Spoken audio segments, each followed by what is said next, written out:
Hello there, Jets fans. Welcome to episode number 58 of the JetStream podcast. I am Travis Rubinick. Today is January 11th. I'm here with Joe Clark and Neil Noonan. It is Teemu night, boys. Tonight is the night. Tonight is the night. Teemu Selanne is being honored by the Anaheim, I'm calling them the Mighty Ducks because that's who they are. It's just natural. That's why I'm wearing my Teemu jersey. Yep.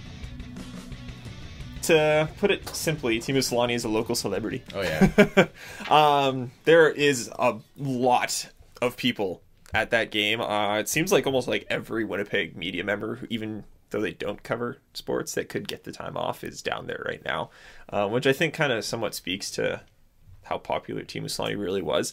Joe and I were talking about this earlier, and Joe, you can attest to what we were saying, that we're both kind of, and I guess I'll like throw Neil in there too, he's my age, that we're all just kind of a little too young to really understand it, be there for when he was making his big impacts. Like he left, like the Jets left when we were 5 years old. Yeah. So his big impact with the team and on the city, we weren't really old enough to remember exactly all the things, and I don't personally have that big story with him or zero anything memories like that. of. Well, exactly, and you weren't even born here. I didn't right? even live here. I moved and went to Winnipeg when I was 4. So yeah, and plus, yeah, you would have been what, 2 or 3 when they left. Yeah, exactly. So, we weren't necessarily old enough to recollect distinctive memories of him being here and stuff like that. But I think we are old enough to understand. I don't know why. Neil, you left the remote here. It's really random. Oh, that's an awful move by me. What a rookie move, Neil. What a rookie move on my behalf to talk about it, too. Yeah. Come on, Travis. Anyways, but I think we're all old enough to kind of appreciate what it is he did, and I've heard so many stories from people that it's the stories that make you kind of understand it. Exactly, right? And you kind of understand the kind of player he was, and you obviously know the skill, and we've all obviously seen that celebration when he broke the rookie goal scoring record, and that kind of stuff is one thing, but it's all the off the ice stuff that you hear, the stories of him helping shovel neighbors' driveways and spending hours outside playing road hockey with neighbors and stuff like that that kind of separated him, and just the way he handled both on ice, off the ice, in the community, and all that stuff, that you just know how it is with him. And he's the kind of guy that a city like this, where being the big superstar, look at Evander Kane, isn't necessarily loved by everybody. But Teemu Selanne seems to be someone that everyone, like, I don't think I've ever heard any Jets fan or anybody who's been in the city say something bad about Teemu Selanne. You never hear anything. And that's so rare. Yeah. Like, whether it was his performance on the ice, no one had no problem with it.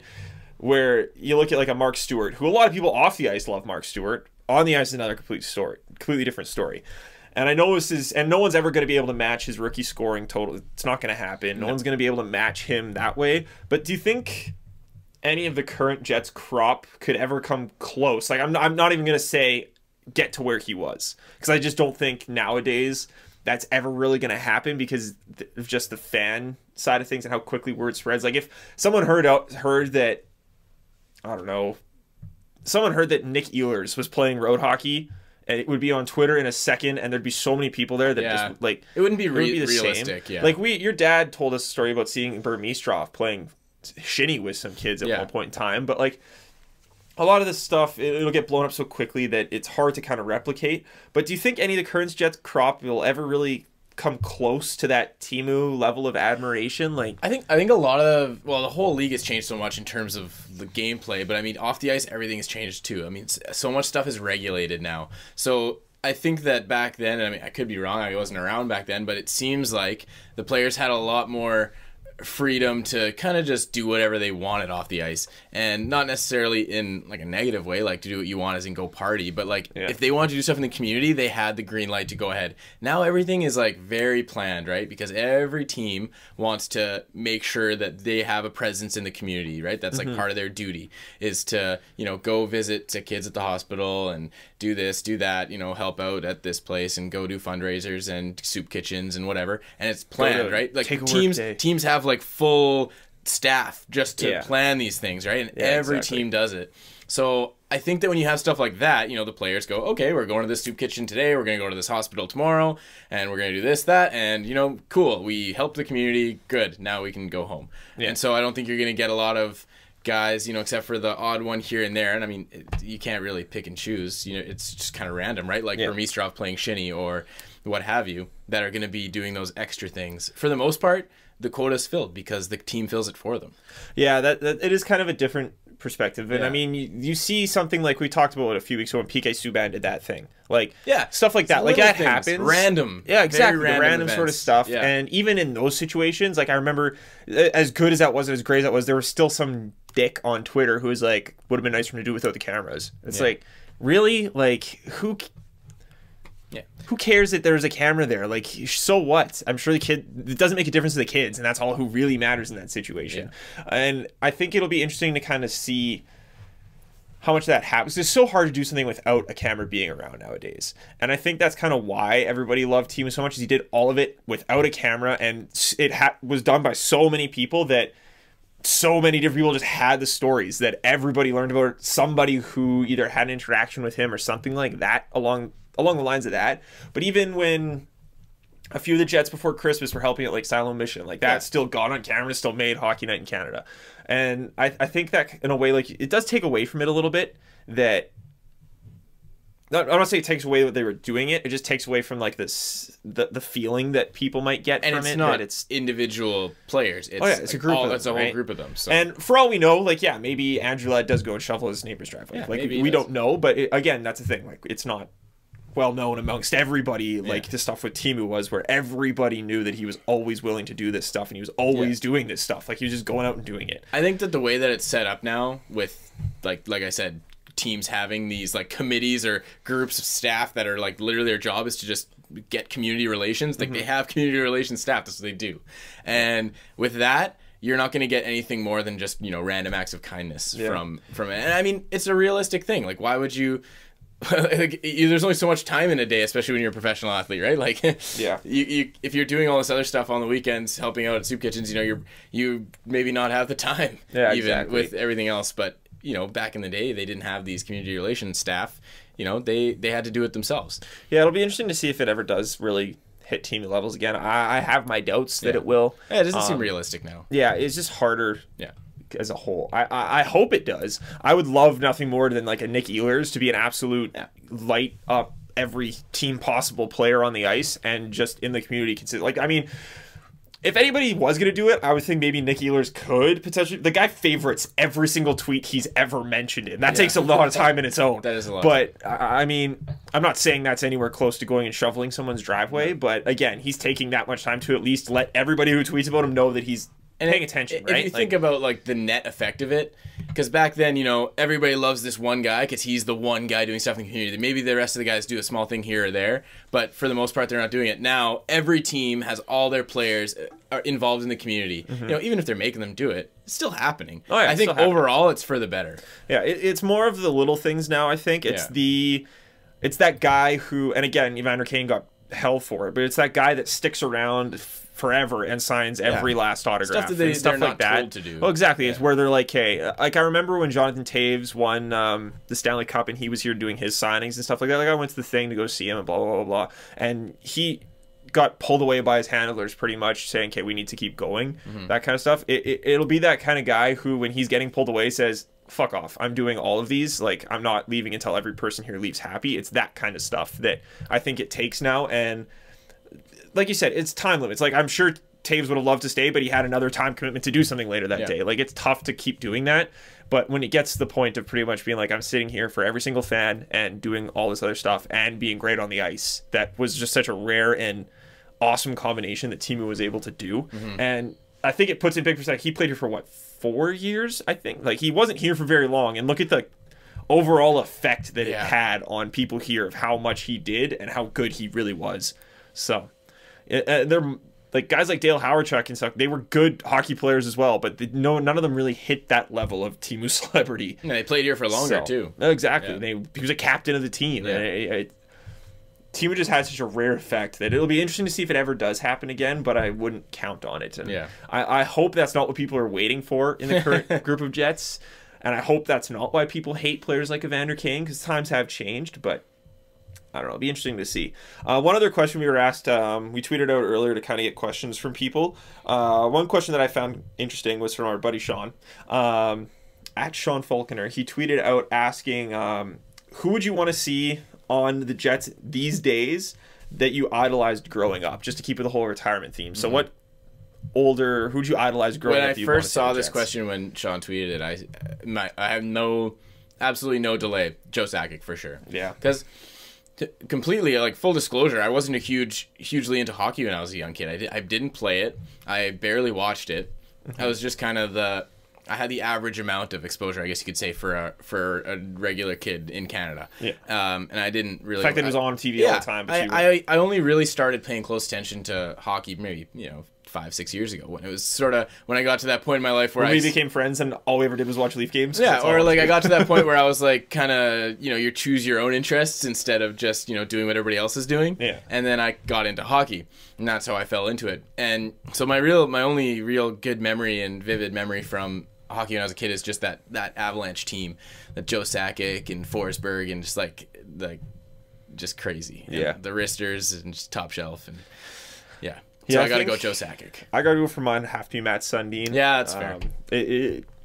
I respect Joe Sakic, obviously. Oh, yeah. But I loved Matt Sundin growing up, obviously being a huge Leafs fan. When I got my Matt Sundin jersey as a Christmas gift this year, I almost pissed my pants. Like, that was the best thing I've ever received in my life. Just a drop of P came out. It was awesome. But yeah, Matt Sundin was definitely just the size of him and how he was able to just beast mode through absolutely everything and still have finesse with the puck was just unbelievable. I loved Matt Sundin. It was heartbreaking when he retired and left, and I pretend that he never played for Vancouver. Yeah, we don't have to we don't have to act like that happened. Yeah. Neil, did you watch hockey much as a kid? I know you've always been a big basketball guy. But... No. I like Ty Domi though, when he was knocking skulls, cracking heads. Well, you can always pray that maybe his son will eventually play for the Winnipeg Jets. That would be a fun kind of... Be a different style, but... I think that would be pretty epic if he ever did. Max Domi is a very skilled player. He is a very good player. The thing is, I hope people...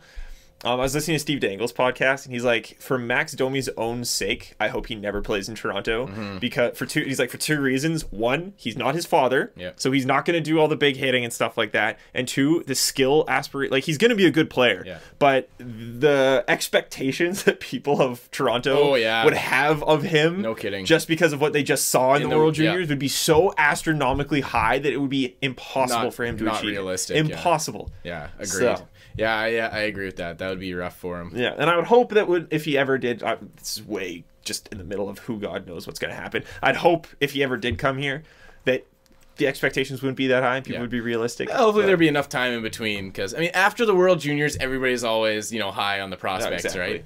Well, I mean, right now Nick Batan, his personal bar has been bumped up huge by everybody here. Nick Ehlers' personal bar has been bumped up pretty huge by everyone here. Josh Morrissey's bar has been bumped up pretty huge, and everyone keeps saying he better make it. Like, people are going to be on him if he doesn't make the team next year, which is pretty unfair.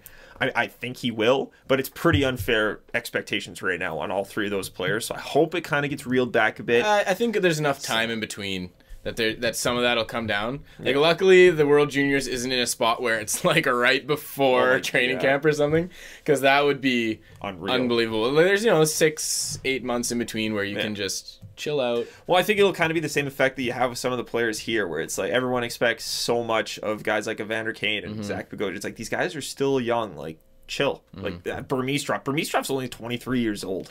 Like, before everyone hated him when he was here, he was like 21. Like, let's settle the F down, please. These guys haven't even touched their prime yet. Let them develop a little bit more and see how it goes. Actually, random thought just came out to my head. Lawless actually wrote an interesting article, or it was just kind of a catch-up thing this week, and it kind of gave brief little insights on a few contract situations. Half of them are Bombers, half of them are Jets. He was kind of just saying Andrew Ladd's contract's coming up soon, and he's got to have a decision. Froleeks is coming up soon. Apparently, neither side's really talked about it, but he was kind of made the statement that at this point, Chevy, I think, knows that he's got to get something from him. So if a contract's not signed by March, there would be serious conversation about that. I don't know if that's really true. We'll see. He mentioned Byfuglien, and it appears like Byfuglien's actually pretty happy with what's going on right now, as he should be. I'd be pretty We'll talk more about his All-Star selection in a little bit. But yeah, there's some interesting stuff in there, so go and check out the Free Press site if you want, and look back and find actually Arctic Ice might have posted it as well, so you can check out arcticice.com. And Kara writes daily things, so it might be in the daily news sort of stuff. Next topic we're going to talk about though, is it's the halfway point of the Winnipeg Jets season, just over. They're officially just over halfway through their season, 42 games played going into tonight's matchup against Ducks. They currently sit in a playoff spot, 49 points, 21, 14, and 7, or as I like to call it, actually 500. Yeah. And they're in the midst of what's going to be an absolutely insane, crazy tight race the rest of the way. Colorado's crawled themselves somehow back in it despite their risky style of play. Minnesota seems to be dropping off a little bit. We'll talk about their whole situation in a little bit. The Central Division is just not fair. Someone posted a goal differential chart of the 4 divisions. Everyone's like super minuses, and then the Central Division is like plus 50 something. Ugh. Like, it's insane how good the Central Division is. It is. They're in a bit of a slump right now. They haven't played great lately, but I think the big question here is we're not going to assign grades or anything like that because we already did that once this year. We'll wait until a little bit later before we actually really analyze things. The big question going forward for the rest of the way is, can they actually make the playoffs? Do you think they can make the playoffs, Joe? I think so. Yeah. This team's gotten me convinced over the past couple months, especially with the way they dealt with the injuries. I mean, it did catch up with them, like you said. They lost 3 games. I think it was 3 straight that they lost. They were 1-4 on that. Yeah, Helms, there you or go, 1-3 1-4 on that Helms. Yeah. So, and I mean, that's totally fair and what I was expecting. Yeah. Because they were so banged up on the blue line, and they got extremely fortunate with having 4 guys back within 2 games on the blue line. Yeah. And including Kane. And that's gonna bolster, I think, and they're gonna, despite the tough race that's coming up, I think that they're gonna come out on top. I think they're still gonna be in a playoff spot come the end of the season. If they can end that terrible streak right here, and I think it will. I honestly do. Having Kane to fill in those tough minutes again on forward, keeping Buff as defense obviously makes a huge change. And Maurice has said now he's gonna stay. There, so thank God. Oh, that's awesome. Like, honestly, just having that news alone, it makes me feel like they're gonna make the playoffs. So that, with Kane being able to take those hard minutes again, having Enstrom there to move the puck, because you know how he drives offense for the team. So I think it's gonna get better. I think. I said when all these injuries kind of first happened that if they could survive all the injuries, and I don't know, I didn't really define what I meant by survive, but they're still in a playoff spot. So to me, I'm going to consider that surviving. They've survived probably what will be the toughest stretch for them as a team. I mean, they've still got, they're right in the middle of probably the toughest stretch of their schedule. Yeah. But when you lose that many defensemen, I consider that is your toughest stretch right there, is losing all of them and trying to hold your head above water. And they have to this point. Luckily, I think a lot of teams that are right around them, those wild card teams, they've also kind of struggled and faltered a little bit. A lot of teams below them have kind of caught up, and a lot of teams ahead of them, like they're now 6 points behind St. Louis. Very quickly, there was that separation. Yeah. So at this point, I think the Jets are looking wild card spot. They're right in that race right now, which is good. Luckily, Minnesota's been falling off too. So yeah, exactly. And yes, they've obviously struggled a bit recently, but it's hard to not believe in what they may be able to do once they get everybody back. Like, I think, as strange as it must sound, all those injuries on defense were one thing, but the proof's in the pudding. When they lost Kane, that's when play dropped hard. Their possession numbers, since he was hurt, they almost in every category dropped below 50% when you actually take score close and score adjusted thing. They were all dropped off pretty significantly from what they were. You could argue that Islanders game on New Year's Eve was probably the worst game they've played all year. Of course, the one that I was at. Yeah, of course. Why not? You're 2 for 2 for those. Terrible. You know what? The first one was worse because I was completely sober. Yeah. They didn't score, and I was completely sober. And we were in the 300s. Yeah, and we're in the 300s. The New Year's Eve one, amazing seats, 9th row. I was hammered, and they scored a couple goals. And the Islanders are a pretty good team. Yeah, and I enjoy watching the Islanders too. So like, I'm an Islanders fan. I'll give you that. Yeah, since he went out, they did struggle pretty mightily. But you know what? One thing I do want to say on the side of Evander Kane, the things he fights through to keep playing, he does not get nearly enough credit for. Paul Maurice, when he first found out that Evander was coming back, was like drooling at the fact that Evander fights through. He straight up said it himself. Evander Kane fights through things that people simply do not fight through to keep playing hockey. I'm pretty sure Evander's probably playing on a broken foot right now. Wow. He had a hell of a game last night. If it's not broken, it's at least somewhat fractured. There's something wrong there that he is fighting through right now, and that's impressive to me, and I don't think he gets nearly enough credit for it. I'm glad that Hockey Night in Canada highlighted him as a huge thing for the Jets. I understand that people have things against him, and I understand that usually in a lot of those situations, I could talk to people about them and I make a good case, and we might not agree, but we at least respect our arguments on Evander Kane. And I'm glad he actually got some attention last night because he's fighting through a hell of an injury. He's playing. He has taken this assignment that he's had this year, and he hasn't bitched about it once. He hasn't said a word about his deployment, about who he's playing with. He hasn't said a thing. And as much as people want to idolize him as this in it for himself, selfish, all showy kind of guy, I'm not seeing that on what he's willing to do to help this team win right now. And sure, he's not scoring a lot of goals. We've talked endlessly about why he's not scoring goals, and there's other things into it. But he's shut his mouth, and he's taking this role with stride, and he's making a difference. And yeah, last night's game was probably a little tough as a whole on everybody. Like, they were terrible 5-on-5 after they got up 3-0. Start of the second period on, they were just flatlined on the possession chart. It was pretty bad. But I think if they could pull off, if they win tonight in Anaheim, I think they've done more than I was expecting. Yeah. That loss in Arizona really pissed me off. I thought that was a bad loss. They just straight up didn't show up. I thought Pavic was a little iffy. But if they can win in Anaheim, I think they kind of turn around for that. And they can handle the loss in Arizona and move on from there. If they lose tonight, you're kicking yourself in the ass for that loss in Arizona. They can make up for it with a win. And it's going to be tough. Kane is really leaned on for any out of the top line hard minutes. All of those are basically falling onto Evander Kane. Wherever he's playing, at least. Yeah, wherever he's playing. And so that, I think, is what started to catch up with, regardless of the defensive injuries, which obviously started to catch up with the Jets as well. I think that really caught up, that the guys who weren't Evander Kane, who were filling in for him, couldn't handle the same amount that he could. So moving forward, what do you think? Played half the year. Things, I think, have gone exponentially better than what a lot of us, myself included, expected. And I think that we've pointed to a few different things along the way as to why. What do you think's been the biggest X factor as a whole as to why things are different? Gotta be goaltending. Like, we haven't seen like above average or even close to average goaltending in this team since they came to Winnipeg, and even before, but we weren't paying attention at that point. It just has not existed. And there's been other issues. Yeah, power play not great. The penalty kill's been good. Power play not great. Everything else is meh. Yeah. And the penalty kill's been pretty strong. The possession numbers have been pretty strong. And then, but it's got to be goaltending. Like, that's a huge thing. Yeah, it's been pretty big for them. Yeah, I agree. I think there's three different things that have really done a lot for the Jets. I think, first of all, Paul Maurice has made a big difference. Yeah. I argued with some of his decision making earlier on. I don't think Pav should have started in Arizona because I haven't heard yet who is starting against Anaheim tonight. But if you're smart, it's got to be Pavlik, because I don't want to play Hutch on. I don't want to play anybody on back-to-back. I don't care who it is. Pavlik got a lot of heat. I was more pissed off at coaching when he played that back-to-back. It should not be two goalies on a back-to-back. I just don't like that plan.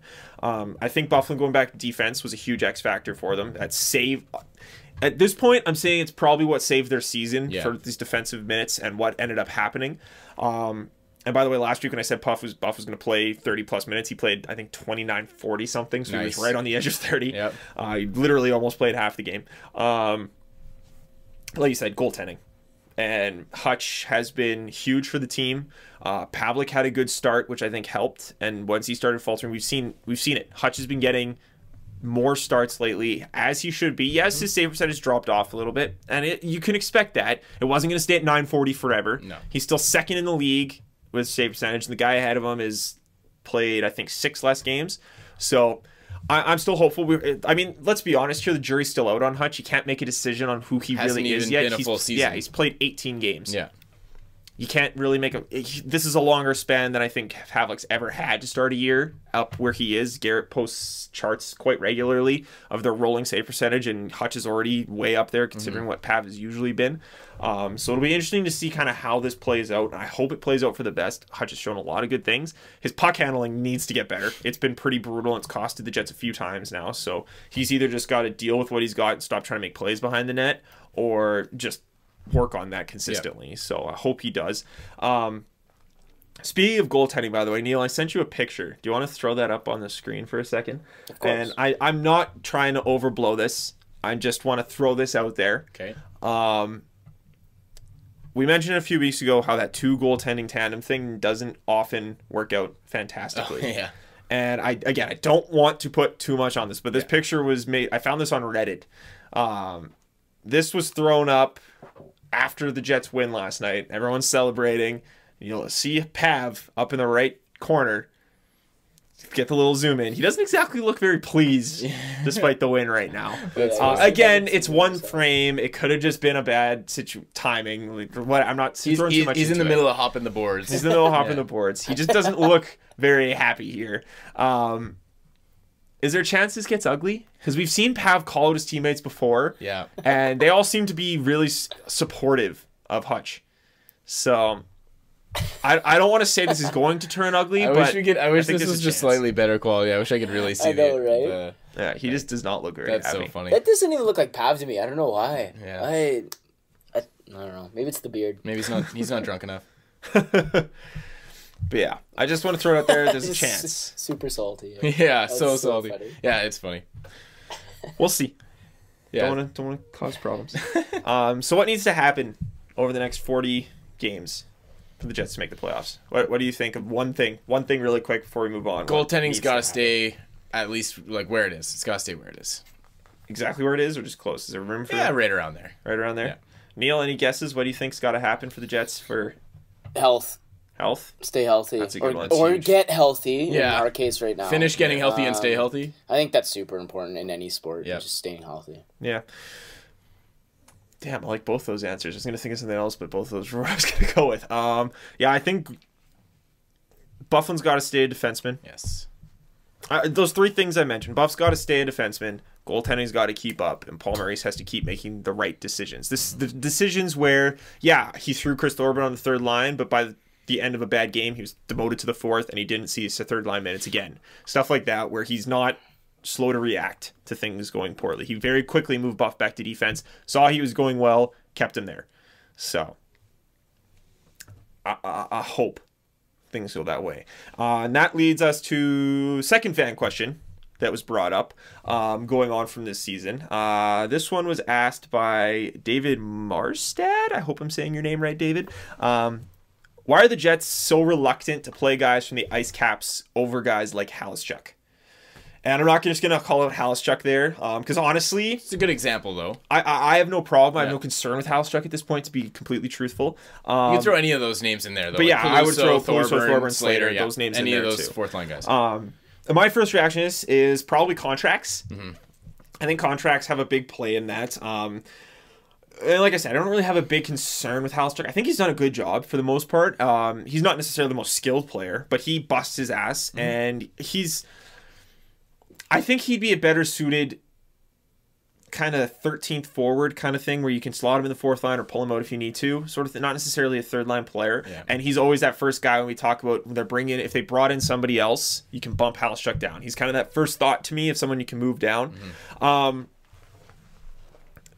when you think about the contracts, like Thorburns clearly sticking around because of his contract. I can't imagine Paul Maurice has necessarily been that pleased with him as a whole, even though he did get that promotion. I think Paul Maurice at least sees what most humans have seen. Although I think Gagliardi, again, should be getting more time, and he was, again, the scratch last night, which I didn't like. I wish guys like Odell would have got a better look in the preseason, but the Ice Caps have not been very good this year. Not at all. A lot of guys, like JC Lapon hasn't been that great this year. Goaltending has been horrible. Well, no, goaltending's been great. No, Hellebuck what's his name? Peter Budaj's been horrible, yeah. Hellebuck has been their best player by far. He's the only reason they've been winning games. Yeah. And I'm okay with him staying. I'm not going to say he should be coming up right now, because I really don't want 2 rookies right off the hop. That's a little risky. But yeah, like I don't think you can decimate the Ice Caps anymore at this point.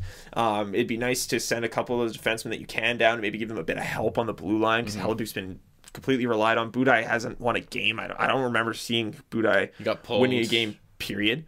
Yeah, he got pulled today, didn't he? Yeah, today or yesterday, I can't remember. But yeah, like I just don't think they've been really that great. And outside of Ben Sherratt, who's been a good call-up, I don't really see where... I mean, I'm all for promoting players. I've said that before. I just don't know what you could really do at this point. If a guy gets hurt, you're going to get your chance. But it's really hard with the contracts they've got to just think, okay, I'm going to send him down. You're basically making a swap. So you need to trade somebody if you want that to happen. Yeah. But I think if you trade somebody, you're upgrading and then sending a guy down. You're not necessarily calling someone up for an ice cap at this point. But with injuries, we'll see how things kind of progress, I guess. Anything you want to add? No, that's fair enough. And I mean, I think they've done, not to completely disagree with that comment, but I think they've done an okay job in that respect. I mean, Kyle Lowry, right? Kyle again? Adam Lowry. Every time! Why do I always do that? Adam Lowry. I always do that. Every time. Adam Lowry. Like he I'm calling you out on that every time. That's fine. It's worth calling me out. You should hold that. I was just gonna get that flag. There's a little Raptors flag out here. let So me Joe's going to have that flag. And every time he talks about his boy, Kyle Lowry. Anytime I talk about Lowry. Going to have the little Toronto Raptors I should flag. do my... Is that All-Star balloting done for the NBA? Nope. No, I should put mine in for Kyle. You better. I got you, Kyle. Support him enough. Yeah, everybody go and tweet You're for my Kyle boy. Lowry to make the NBA All-Star Oh my God! Yes. Hashtag JetStream. Yeah, Neil showing off some of his new drops that he's got.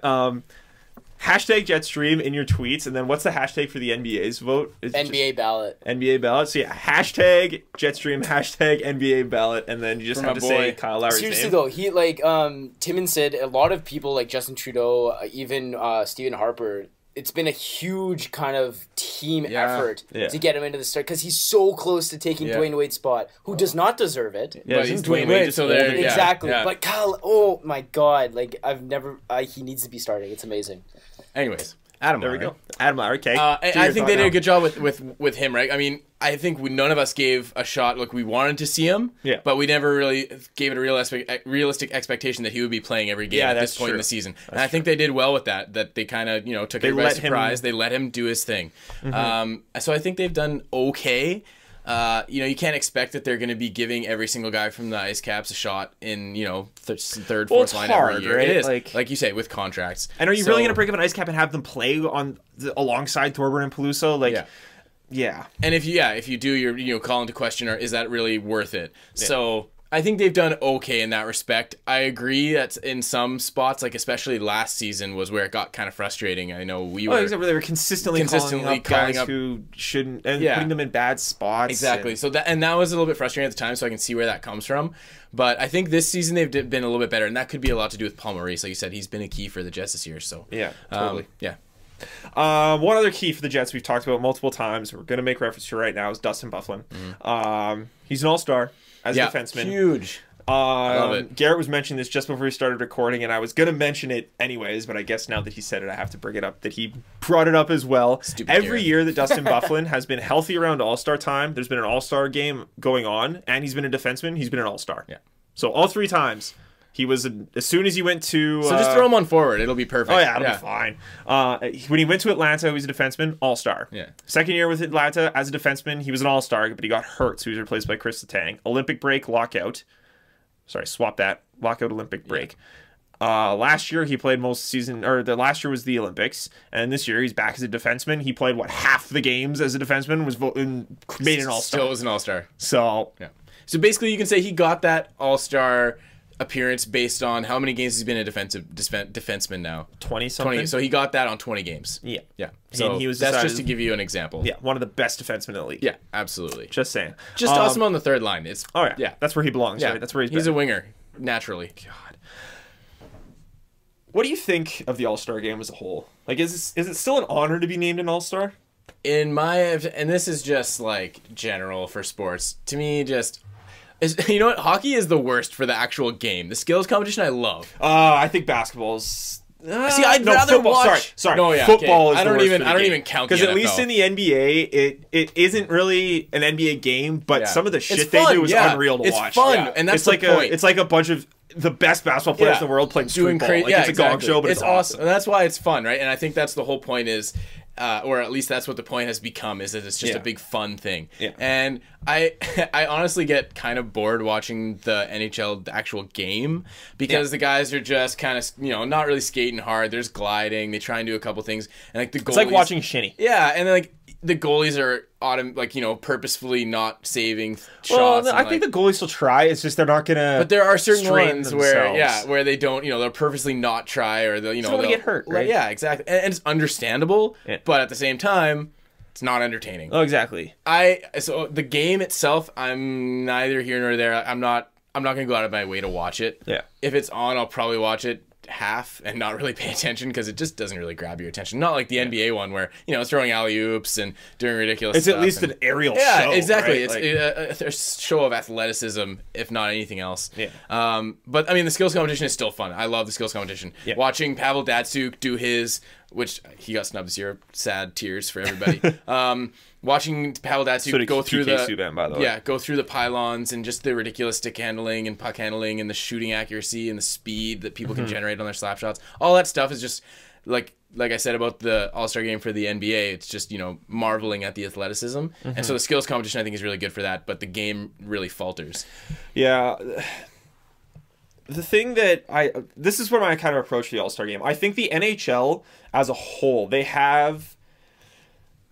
I want to get this out of the way first. I really don't like the fan voting thing. If this is supposed to be considered an honor sort of thing, like, as much as we love Zemgus Girgensons, the fact that he got the first overall in votes, like, let's be honest here, like, that kind of takes away from it. It's fun. It's hilarious. Yeah, I love it. Yeah. Like, Latvia obviously got their guy. And that's awesome for Zemgus as well.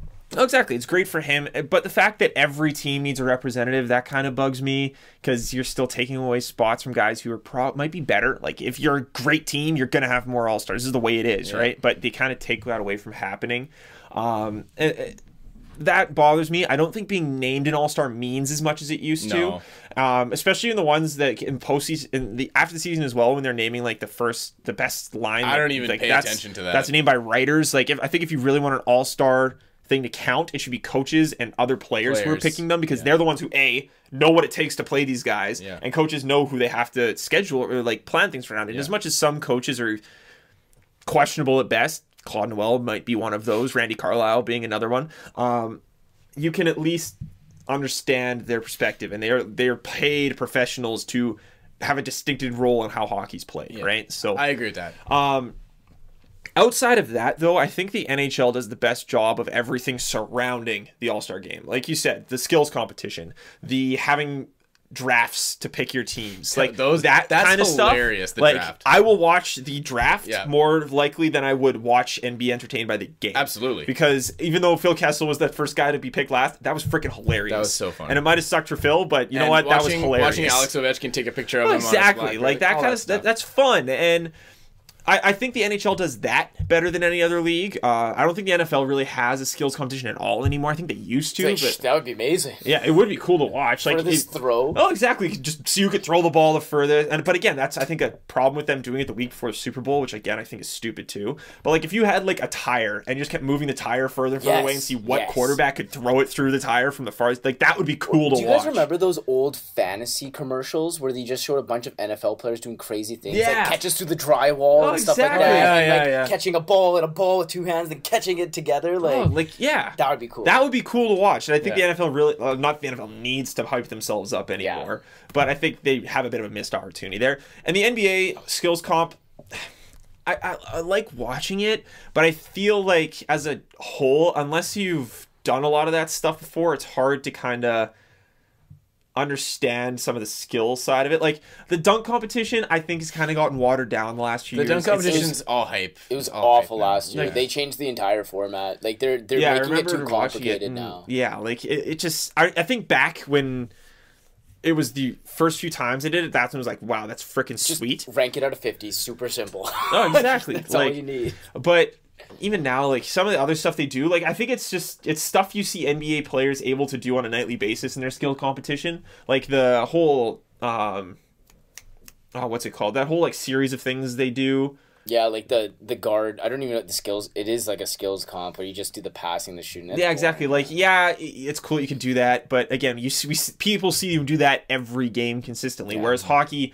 when they're doing like you have to sauce it over something and get it into a tiny little net. Like that's where you're like, wow, that is freaking impressive.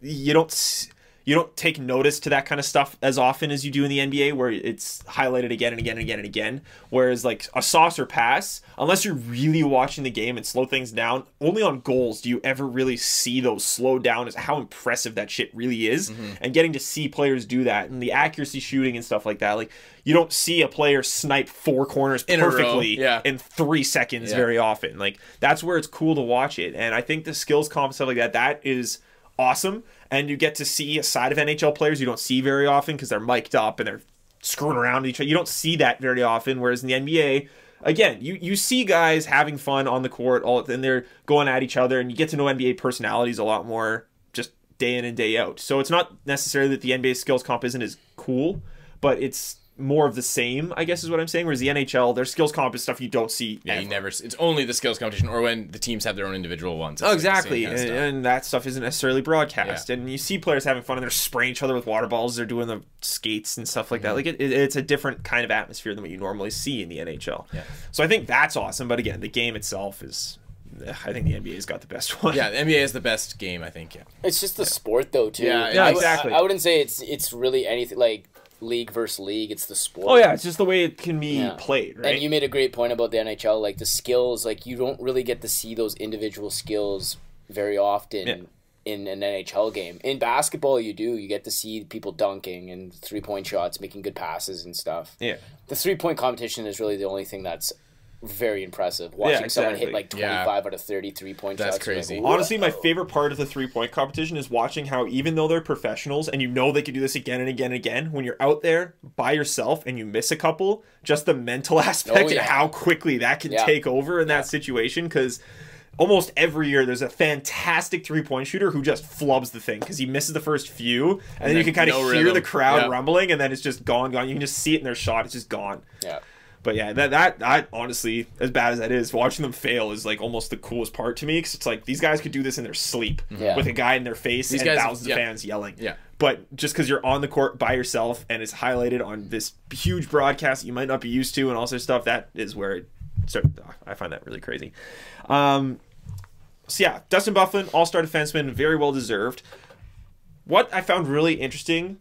So there's no PK Subban, like you said. There's no Pavel Datsyuk, and I think that is taken away a bit just because you voted a few guys in, representatives from every team. I don't think necessarily everybody who should have been there was, but whatever. You can't have everybody. Yeah, there's always some snubs that you're surprised by every year. So some people have to get left out. So. Exactly, it sucks, but it is what it is. The way sports. Datsyuk has been in so many All-Star games. He'll be back. Yeah. One other question I want to bring up to you. Jimmy Howard, I don't know if you saw last night, is injured. Mm-hmm. It looks like it could be a torn groin. He's having an MRI. Sucks for him. I hate that because groin injuries for goalies. Sucks for my fantasy leagues. Now I have to get another goalie. Usually, groin injuries and goalies, it's very, very difficult to come back from. I hope he isn't torn, but if he is, should Hutch maybe get consideration as a replacement? I don't see why not. Actually, when I was looking at the selections, I was thinking to myself, I wouldn't be surprised if Hutch was here. With the body of work he's put together this year, he doesn't have a ton of games. I think that's the killer. But yeah, that's probably what it is. And you know what? If he had played 30 games at this point in this year, or not 30, or 25, 30 games at this point most of the guys who are in the All-Star game have played about 30 games, because he's got the save percentage numbers up there. Exactly. His numbers are there. It's just the games. So I think he would be there if it wasn't for that. Yeah. So I think that unless there's another goalie that has around the same numbers with more games, I'm sure there's one or two. If there's no situation like that, then I think he's sort of the natural choice. Yeah, honestly, that would be awesome. Yeah, absolutely. I'm sure there's got to be another Red Wing player. Well, I guess if he's hurt, then you can't really replace him with what is Mrazek. Like, you can't really do that, because then that's completely just screwing around with everything. I'm really quickly going to see if I can pull up leaders, save percentage. Carey Price is there. Craig Anderson is close. I don't know. They don't have game percentage in here, but he's got the same number of wins as Hutch. Mm-hmm. Marc-Andre Fleury actually might get some consideration. He's 926, 21 games. Marc-Andre Fleury's having one of the better years of his career, so he might honestly be the replacement. There's a couple of guys that keep another guy from the East. There's a couple other guys that are available. Well, yeah, like I would think that Hutch should get some serious I think thought, he would get consideration. I wouldn't be surprised if it ended up going to Fleury, but I would like to see Hutch. I think he deserves it. Maybe in the future we'll have more than one representative. Honorable mention, I think Columbus has like 3 guys. They got Bobrovsky, they got Johansson, and Foligno. Yeah. So we all know how. The interesting thing is Bobrovsky is having one of his worst number years to this point, but still, town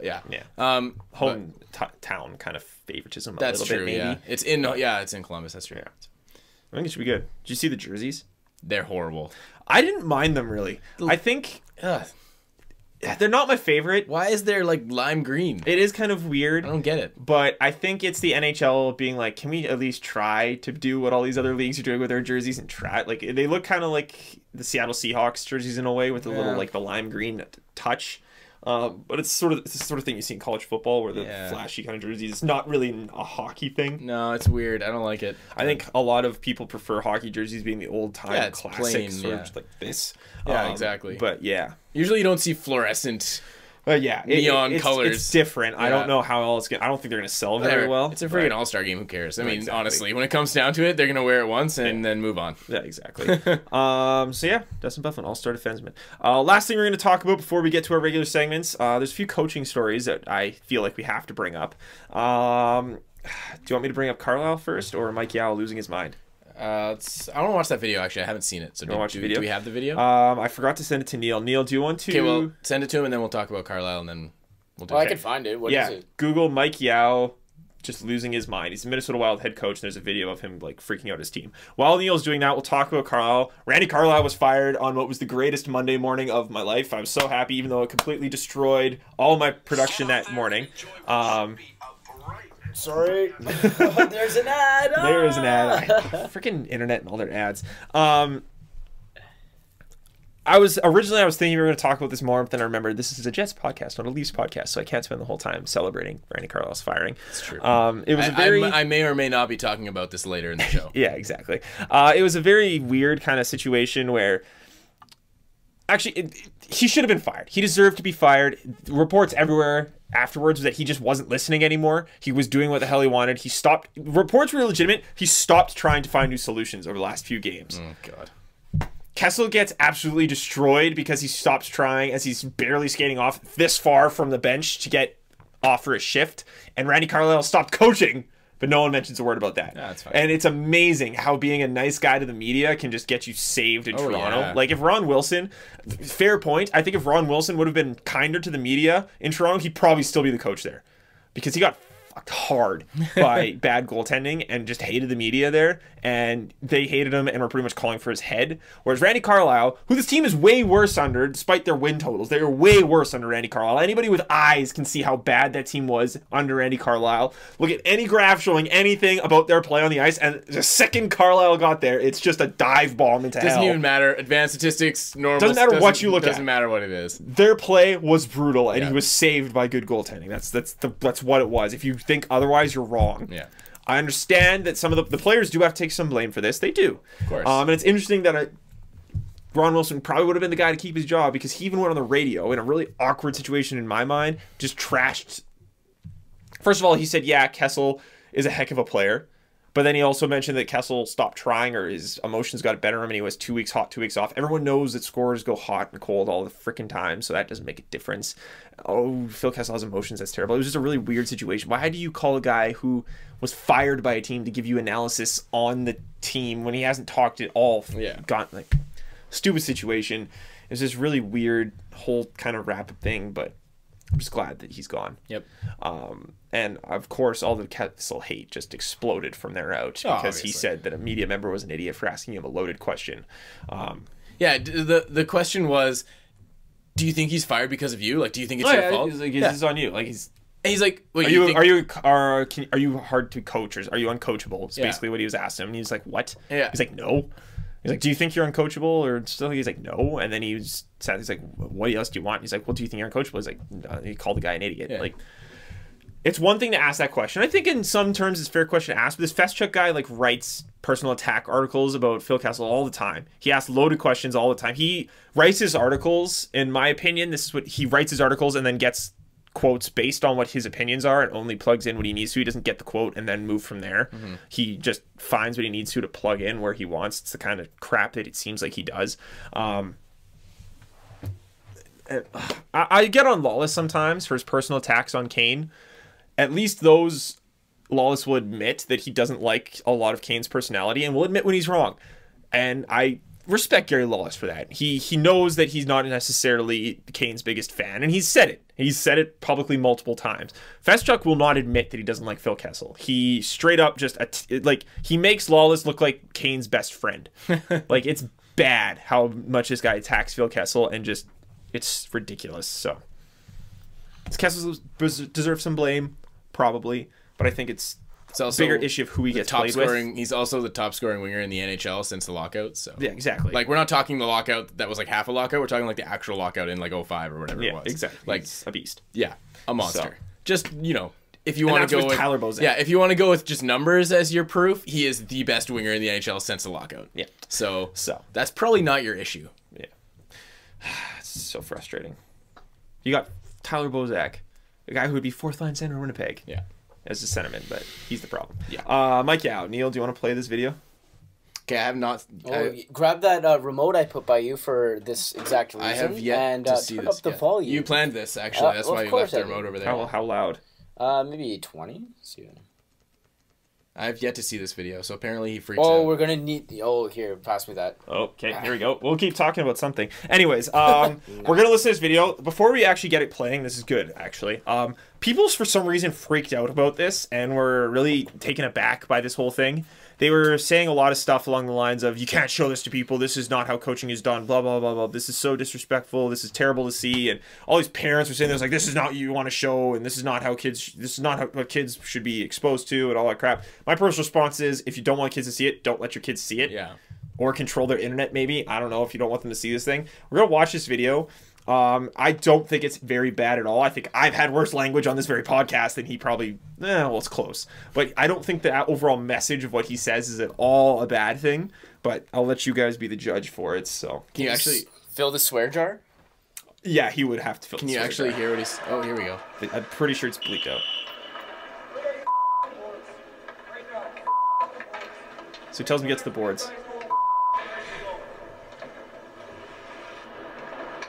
Skating them hard. I'll try to remember to post the link to this so you'll know what we're talking about if you're just listening to us instead of watching on YouTube, or if you can't hear the audio for it. But he looks pissed. Yeah. Oh, he's furious. Actually, can you pause it for a second, Neil? I want you to think about what a message I think we both tried to send to our players last year in practices were, and tell me if you think this at all, the underlying message of what he's trying to get across, and tell me if it at all sounds familiar. Sure. Okay, let's go. His face. He's just like stewing, He's so angry.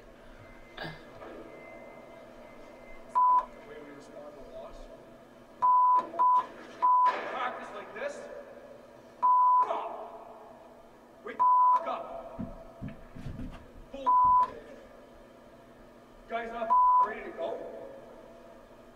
What, you think we don't need practice? We can hang our heads, or we're not where we're supposed to be. That's a loser's attitude. Hang your head and make excuses. Loser's attitude. You point fingers. Where do you dig in and work? Where the are we right now? Where are the standings? Who are we with? Who are we with? Love swears. So many beeps. Who does he coach? Minnesota Wild. Yeah, this is Minnesota. We gotta give our heads a shake. We're not good enough to not come and have good practices.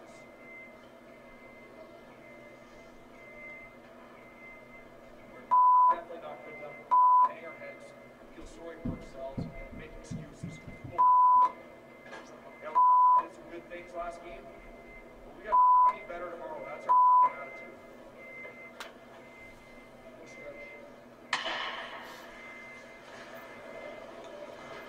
So he basically just handed the practice off to his assistant there. Hold on, you'll see. He tells him to go stretch.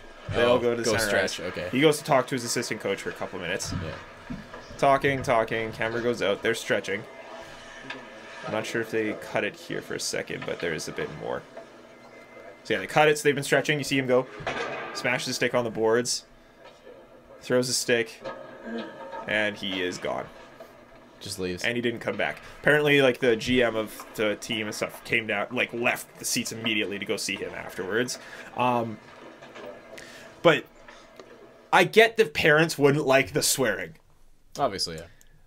But the underlying message of that was basically, we are nowhere near good enough for this kind of practice to be going on right now. I don't think there's anything wrong with that message. Stop hanging your heads. Yeah. We need to pick ourselves up here. Start practicing like we should be practicing, because we are nowhere near where we're expected to be. And he knows that. And he knows he's on the hot seat right now. His team is expected to win. Yep. They're expected to make the playoffs. They're not right now. They're just below Colorado now in the standings. That's what he said. He's like, we're fucking out of the standings. Yeah. Yeah. I don't understand why people were so taken aback by this at all. Yeah, even if it was the language, I mean, if you hear any...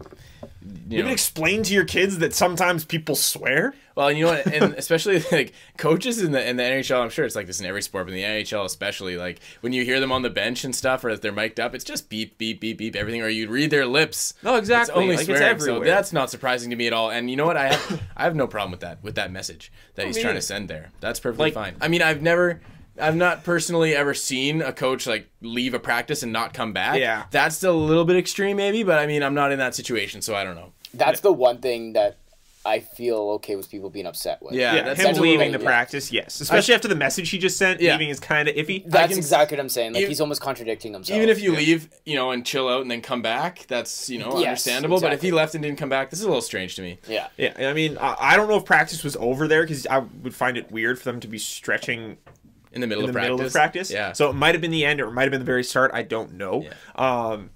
But yeah, like, that's a message that coaches send to their players all the time, especially if they're losing. Stop hanging your goddamn heads. We can't show up to practice. Like, we're not good enough to not practice hard.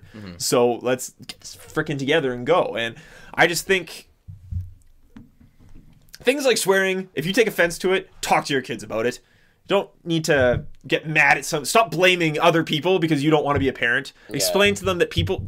You think your kid's going to go through... I guarantee if you're getting mad at your kid for hearing swear, they've probably heard you swear in your life, or somebody else around you. Yeah. So take the initiative to explain to your children that people swear and that it's not acceptable. Sorry, Mom, because I swear a lot on this podcast.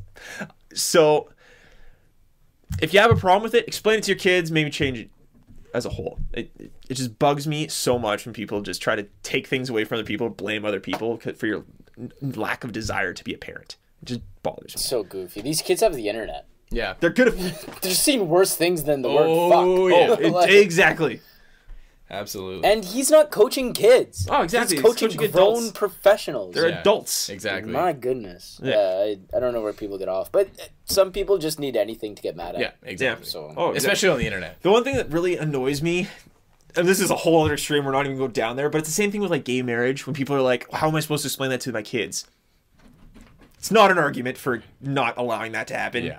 That's a terrible argument. When I see that, I get so frustrated. It's like, seriously, you're going to deny people happiness because you don't want to explain to your children something that they're going to be exposed to eventually anyways? Yeah. F off. We got a great team of the week to talk about. Yes, we do.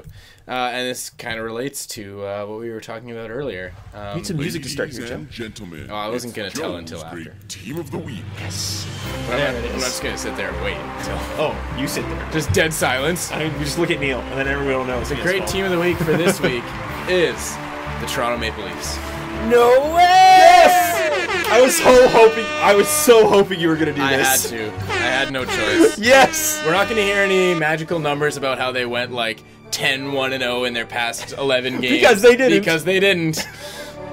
But they fired the train wreck of a head coach that was Randy Carlyle. Yes! And miraculously... This is the greatest moment of my life. Miraculously, second best after Randy Carlyle getting fired. Second best moment of the week. There we go. And miraculously, they have not been horrifically outshot in their following games. So It's weird how that just happened. Yeah. Well, So I mean, weird. there's a lot of underlying stuff there with, you know, it doesn't matter what team it is. When the coach gets replaced, we see a rise. blah, blah, blah. That's some historical stats we don't need to talk about right now. Because we're just going to pretend like it's all Randy Carlyle's fault, because why not? Because why the F not? Because we're not going to blame Phil Kessel because he's not the problem. I'm so happy. So, great team of the week. Can I accept this award on behalf You can. of I don't have a physical reward for you.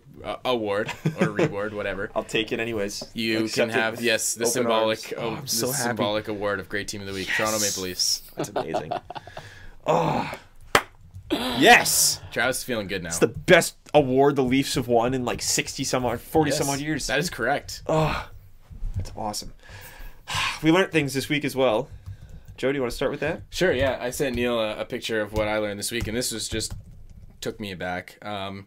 If you're a longtime listener, you might remember the episode we had called Munchie Meals, where we talked about that was good stuff. Where we talked about Jack in the Box and their late night munchie meals for stoners who have the munchies. Yep. And we talked about the nutritional facts of such meals. Oh yeah, I saw this today. And I think the one meal they had, yeah, yeah, that's not in response to that tweet, by the way. That was something else. Oh hey, look who follows it. Yeah, Neil. That's hilarious. We're all involved in this. Neil follows, and this is my Twitter feed, so there you go. We're all in it. Oh, we're all involved. And the St. John's Ice Caps right underneath me. Yeah, right underneath Ice Wow, Caps. this is a perfect screenshot. Way to go. I know.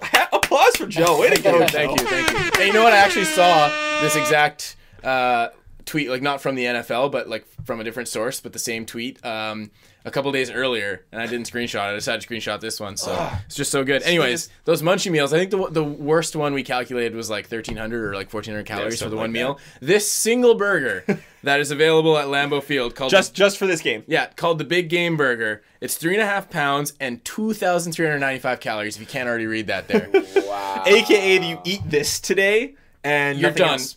AKA, you're fucked. AKA. Exactly. Man, that thing is a heart attack waiting to happen right And there. it looks actually very good. Like That's a pretzel bun? Normally when I see like really, like unnecessarily large, like grotesquely large food, I'm just like, oh, that's nasty. Yeah. But that looks like I would actually eat. Look at all that cheese. It does look really good. Yeah. Like I would eat that. Well, I'd eat like an eighth of it. I wonder how many people bought those today Probably a decent amount. in celebration because the Packers beat the Cowboys. Yeah. And there was I think I nothing would. wrong You know with what? any of the Honestly, calls. if I was at Lambeau Field, I would buy one just to Yeah? buy one and like take a picture of it beside my head and be And like, then not eat it? This burger is as big as my head. Garbage. Well, if there's 4 of us there, we could split it. Yeah, exactly. And then it's only like a quarter of a clogged artery. Yeah, exactly. It's a good thing. You learned some good things. That's today. it. Yeah, I was fascinated by that. And something else, which is very impressive. You screenshotted Travis's tweet at 1 second. That is actually Yeah, really impressive. 1 second later. I was really happy when that tweet was sent. I can't remember what moment because there's a lot of wooing on Twitter by me today. This was Damn right near right. the end of the game, I'm pretty sure. Damn right. Yeah, because right. the Ice Caps are playing too. Neil, what did you learn today? I Or guess learned this week. that Dustin Bufflin is a beast. Oh, here we go. I have a video. There are a videos. couple good videos I out there love right Dustin now. Buffin videos. Is this the one against LA? Yes. yes. It was This one. right at the beginning. So whenever I play this, it's gonna. I couldn't believe it when I saw it. It's one of the top hits on Reddit this week. Is it when he destroys Drew Doughty and then Yes, Anze Kopitar? absolutely it is. yes. Who are like by themselves two pretty big boys. And Scheifele took out Drew Doughty too. Anze Kopitar is a big guy. Oh yeah. Okay, here we go. It's happening. So this is like Here we go. this is like 20 seconds into the game. Yep. 30 seconds into the game. Drops it back.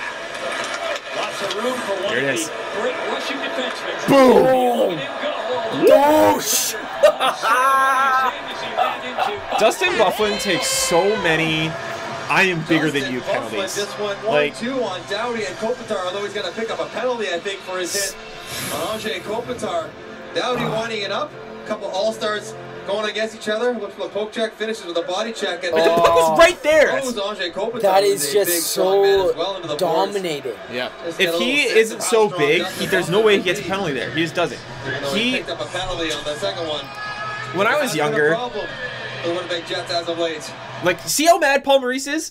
Paul Maurice also threw some awesome shade at the refs during one of the intermission Oh, yeah. interviews when he was just like, you know what? I have no problem with any of the calls because our team is just playing hard and blah, blah, blah. And it's true. Like, Oh yes. I had 2 younger brothers when I was growing up. And still I'm a have- big... you still have 2 younger Sorry, I brothers. still have 2 younger brothers. They've grown past me now. Yeah. Now my They older actually brothers. overlap. They're all older than me now. Yeah. I I'm a big guy, and I've always been I'm super tall, and I'm a big guy, and I've always been one of the biggest guys in my classroom, and I've always been bigger than my brothers. And for those of you who are like bigger than your brothers or one of the bigger guys around, you know that anything that happens, you could be in a fight with somebody and get your ass kicked. If you throw one punch and it hurts them, your fault. Obviously. It always, because you are bigger, you should know better. Yeah. You should be able to control your... Like, some of the most gentle humans I know are also some of the biggest humans I know, because when you're growing up as the biggest kid around, everything is your fault. Shout out to Charlie. Yeah. Shout out to our boy Andrew Shirley, yeah. Yeah. What's up, Shirley? I know you're listening. Yeah. Everything. And Dustin Byfuglien shows that in the NHL. He's so much bigger than everybody that plays that no one else gets called penalties for, he gets called for because he's just so much bigger. And it's not fair. It is not fair at all. I hate it. It drives me nuts. That's one of my favorite hockey highlights I've seen in a long time. Yeah, and I'm so glad it was in chat. There are a couple different ones of him doing the same thing. Against Colorado earlier this year. Colorado, yeah. It's a beast. I'll show you that one after the podcast. But he just demolishes two. Like, one guy runs at him, destroys him. Another guy runs at him, destroys him, and he's just like, Yeah, so I love seeing that. That's sweet. It's so. I thought those were legal too. I don't know much. They were. In my opinion, they were. The puck was right on Anze Kopitar's feet. If you're going for the puck, that's a legal play. And he got called on another one earlier in the game, later on in the game, where he hit a guy. It's so frustrating. It's Dustin Byfuglien is too big penalty. Too big, too strong. Yep. All right, I learned this week. I think we all knew Latvia loved Zemgus Girgensons. Shown by the All-Star ballot, won the All-Star vote by like 500,000 votes, and almost all of them, yeah, almost all of them came from Latvia. What's the population of Latvia? See what kind of percentages exactly how many votes that he got. Like, he dominated the vote because of Latvia. But I got a new respect for how much they love Zemgus Girgensons in this rap video that was released this week. A Latvian rap video titled Zemgus Girgensons. Vai, esi gatavs? 5,5 miljoni balvu. Zemgus Girgensons. Francēt Latviju mazliet uz augšu. Zemgus Girgensons. Kurš ir tas, kuram ir daudz naudas? Zemgus Girgensons. Kurš ir tas, kuru vārdu mēs saucam? Zemgus Girgensons. Es esmu tik tīrs, es esmu tik balts, es esmu tik brīvs, es esmu tik jauns. Es ienāku klubā un nometu naudu. This is so serious. Girgensons. Apsēžos divanā kājas uz galvas. Priekšā kāds ir vai nav pilnīgi vienalga. Es izēju cauri, paceļu un šauju. Tā kā Zemgus Girgensons. If you're not watching on YouTube, you're missing out.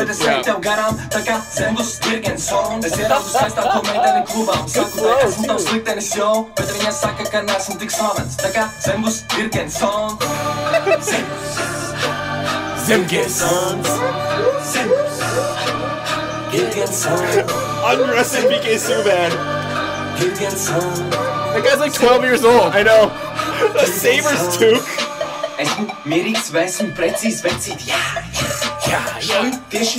that was dirty. There are so many sick highlights. I love the Latvia jersey that's way too small for him.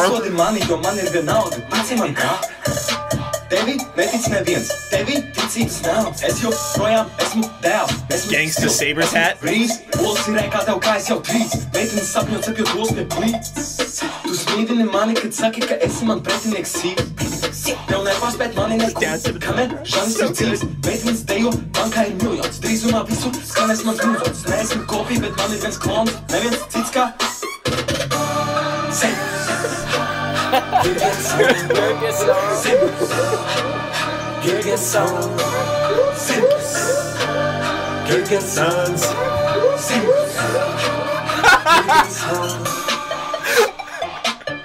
These guys are so gangsta. They're Latvian gangsters. I love this. Unreal. Just like, oh, look at this. This guy's doing like that. I want the English translation to this song so badly. We are imploring any Latvian listeners to please provide us with some just give it translations. To us. Like, anybody who can translate without using Google Translator, because I don't want it to be that bad. If you can translate that whole song for us, you will be our hero. Whenever we get clothing made, we will ship so much of it to you. You have no idea. I want the English translation for that song. So you said how many votes came from Latvia? Pretty much all of them. And they how have many numbers. how many votes did he have? Like total? 1.5 million. Yeah, the population of Latvia is 2 million. Wow. So that's a pretty good percentage. Well, I mean, people can vote more than once, right? Yeah, but I mean, come on. They were pumping it out pretty much the city of Toronto. Yeah. Who couldn't even get their own player. No, yeah, exactly. in. Latvia just loves Zemgus. That's awesome. And you know what? Those girls that were in that video dancing in the club, you know that those guys just came up to him and were like, hey, you want to be in a music video? And they were like, nah. And then they were like, it's for Zemgus Girgensons. And they were like, yup, I'm there. Zemgus Girgensons. Zemgus Girgensons. It's so good. I love it. This dance was my favorite. The one where just throw it in the air. Yeah. Oh, it's so good. Perfect. And on that note, let's yeah. On that note, let's continue on to where we first exposed ourselves to the beauty of Zemgus Girgensons. That's a terrible sentence. The spelling bee. It's the SPELLING. Yeah, we were talking before. This was one of our first spelling bees. Yep. Zemgus. Except I can- Zemgus Girgensons. That's gonna be stuck in your head. Yeah. Whoever's listening for the rest of the day, that will be stuck in your head. Yep. Zemgus Girgensons. This is not nearly as good as Zemgus Girgensons.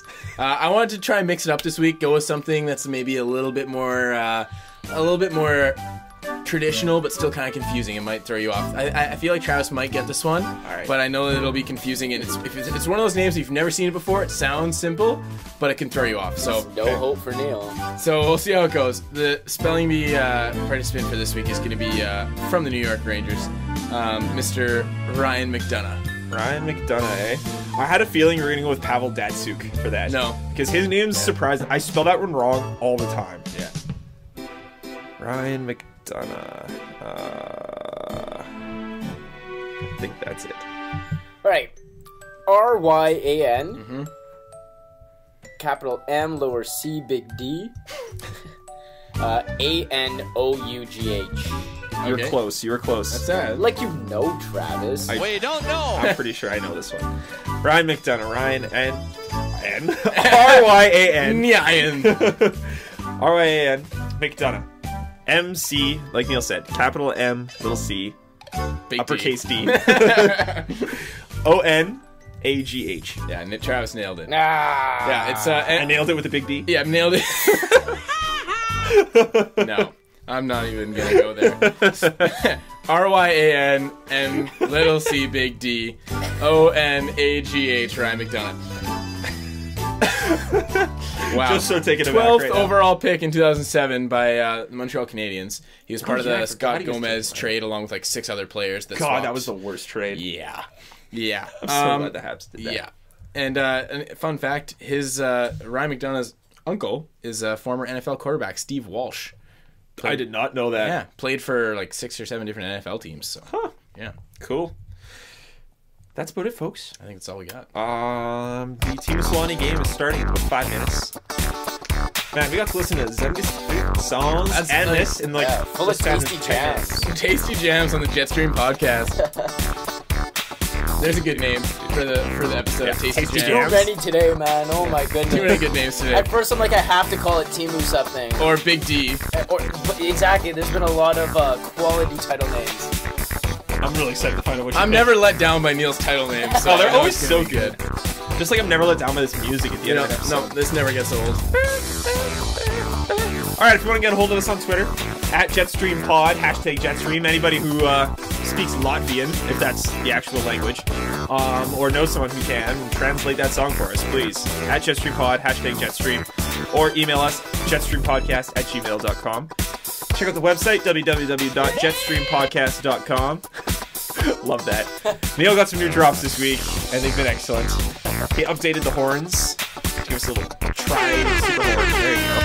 Shout out to Tim and Sid. If you want to get a hold of Neil on Twitter, Ask him Neil about his Noonan, drops. at NEILNOONAN. Neil's also the one who makes all of our logos and stuff like that, so props to Neil for that. Yeah, This dance move? Yeah. The Zemgus dance move. Yeah. No, you gotta put the head up in the air like that. It's got to start low. And just, Yeah. Zemgus Girgensons. Sons. If you want to get a hold of Joe on Twitter, it's at JW_Clark20. Clark is spelled CLARK, in case you can spell it another way. You Never can know. with an E. Yeah. People do it all the time. Exactly. So, my Twitter handle is at @TRubiniuk. That's at THRUBENIUK. If you're not a Packer fan, you probably wouldn't have wanted to follow me today. No. I got a lot of people upset. I have my favorite GIF lately has been the one of Cartman. And remember that episode of South Park where he like ends up killing that bully, the guy who bullies him. Oh yeah. And he gets back to him by like killing his parents and feeding him to him, and the kid's crying. And he's like eating his tears. I use that GIF all the time now, and I love it. If you were feeling like a nice guy, you can also subscribe and rate us on iTunes. It's greatly appreciated. It takes like 30 seconds, not even, to do it. So please, if you're listening on Smack Sports channels, or if you're listening on SoundCloud or Stitcher, head over to iTunes. It takes like insignificant amounts of time. It helps us out a lot. Please subscribe and rate us on iTunes. It'd be greatly appreciated. Check out arcticguyshockey.com as well. It's where you can find all the links for all the ways to listen and watch us. But yeah, I'm going to go home and I'm going to enjoy, well, writing a grant application and watching Teemu Selanne's retirement thing. The game's going to start soon, so I'll probably watch the retirement stuff way later. But yeah, thanks everybody for listening. That is about it for this week. And yeah, go Jets go.